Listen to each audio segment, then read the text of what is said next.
نوجوان فاؤنڈیشن کا کوئی پس منظر بیک گراؤنڈ تعارف؟ بیک گراؤنڈ تو کچھ بھی نہیں ہے. خیر فاؤنڈیشن کا جہاں تک ہے تو میں یہ سمجھتا ہوں کہ جو ایشوز جتنے کراچی کے ہیں اتنے مسائل کہیں پر بھی نہیں ہیں. کراچی کا رجحان ہے. کراچی کا رہائشی کوئی پیرنٹ ہے بھی تو بھی وہ گورنمنٹ کے اسپتال پہ بھروسہ نہیں کرتا, وہ سرکاری اسکول کا بھی بھروسہ نہیں کرتا, وہ نام نہیں لیتا اس کا. اتنا برباد کر دیا اس ملک کا آپ نے. کیڈٹ اسکول, کیڈٹ کالج والج کچھ بھی نہیں دیے ہوئے یہاں پہ. آپ لاء کرنے کے لیے, اچھا پڑھنے کے لیے آپ جاتے ہیں باہر. تعلیم, صحت, اسکول, ڈسپینسری, یہ آپ بہت زیادہ چیزوں کو مکس اپ کر کے کسی ایک نقطے پہ ان کو کنکلوژن کیسے دیں گے؟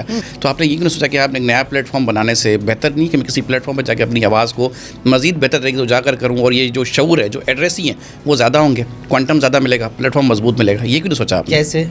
کون سی سیاسی جماعت جس کراچی میں سے جماعت اسلامی ہے, کراچی میں MQM ہے, کراچی کے پاس پیپلز پارٹی تو خیر چھوڑ دیں, تحریک انصاف کے بعد اچھی خاصی حکومت جماعت تھی. اسلامی ہائے دن تو خود حکومت کا حصہ ہونے کے بعد پروٹیسٹ کر رہی ہوتی ہے. اسمبلی میں جا کے بغیر کسی پارٹی کے ساتھ الحاق کر کے آپ واقعی ملک کے مسائل حل کر لیں گے؟ چلیں اپنے حلقے کر لیں گے. اچھا, پہلی بات تو یہ میں نے کیا کہا کہ میں الیکشن پارٹیسپیٹ نہیں کروں. تو ایک نوجوان جس کی ایفیلیشن 30 سال سے اس دماغ کے ساتھ ہے کہ آج بھی ایک ہلو کی آواز آئے گی اور کراچی جو ہے وہ بالکل ہی بند ہو جائے گا اور بائی کے کم پہ بند ہو جائے گا, وہ نوجوان جو اس سوچ کا حامی ہو, اس گھر سے پڑا ہوا ہو, دیکھا ہو, اچانک وہ آپ کی پارٹی کی طرف اگر کنورٹ ہوتا ہے تو وہ کیسے ہوگا؟ چاہے فیضان حسین ہو یا الطاف حسین ہو یا کوئی بھی ہو, جو کراچی کے مسائل کے اوپر بات کرے, اس قوم کو اپنے حقوق دلوائے, آڈٹ کی طرف لے کے جائے, میں یہ سمجھتا ہوں وہ سراغ ہو گئے.